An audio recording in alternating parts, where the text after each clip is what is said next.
Sources tell CBS News the driver was hearing voices when he rammed his car into a crowd of people yesterday, killing one and injuring more than 20 others.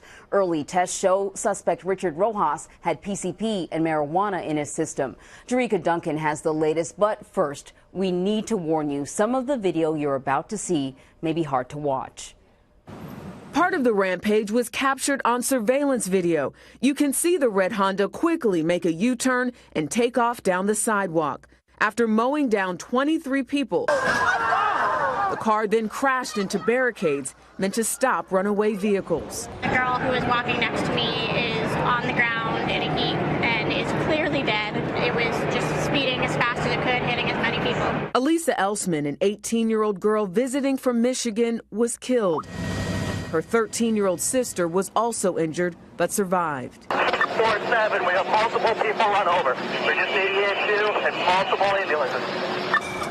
The alleged driver, Richard Rojas, tried to flee the scene. Bystanders helped police capture him. The traffic agent at the time said, "Get him." He got away from 3 of them, and then I tackled him. So far, investigators do not believe it was an act of terrorism. That being said, we are reinforcing key locations around the city with our anti-terror units of the NYPD. Rojas, a U.S. citizen, has had prior run-ins with police.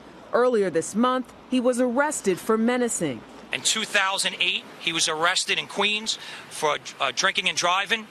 And also in 2015, he was arrested in Manhattan for drinking and driving. Rojas served in the U.S. Navy from September 2011 to May 2014. In 2013, he spent 2 months in a Navy prison after being court-martialed. Well, Jerika Duncan is following the latest in Times Square. Jerika, have we learned anything more about Rojas? Well, we know that, according to our New York City station, police sources tell them that he made some sort of rambling statements right after he was arrested, that he seemed emotionally disturbed. We also know that he did pass a breathalyzer test. However, other initial tests came up positive for marijuana. So we're still trying to figure out exactly what may have potentially caused this. Police are obviously still investigating. And then our sister station, our affiliate rather, WCBS, also went to the neighborhood where he's from in the Bronx, and they spoke to a couple of people. One person saying this was out of character for him, that he was living with his mother. Another person saying, I believe it was a relative, saying that he had not really been the same since returning back from the Navy. So a lot of factors at play, but of course I think the most important when you think of New York City, when you think of some of the things that have happened worldwide, the mayor ruling out this being connected at all to any sort of terrorism. Oh, yeah, that was one of the first things that people wanted to know. In terms of the victims, though, there are a lot of them. Do we know anything more about the status of the victims? So the latest we're hearing about the victims are that 4 are in critical condition, 2 are in serious condition. So most of the people who were involved in this incident, this crash, are expected to be okay. They're obviously were taken to the hospital. We're not sure how many exactly have been released at this point. I know yesterday at the news conference, the mayor made a point to say 15 with less serious injuries. So there were quite a few that they were keeping a close eye on. Again, you've worked on stories like this before where you just never know how things are going to shape up. So we're also trying to follow the latest in terms of finding out if there are, in fact, any more fatalities. Right now, though, just one person pronounced dead. But again, quite a few people still in serious or critical condition right now. You know, anyone who's familiar with Times Square knows just how packed it is almost all the time. It doesn't matter what time, day or night you're out there. I'm wondering what the scene is like now.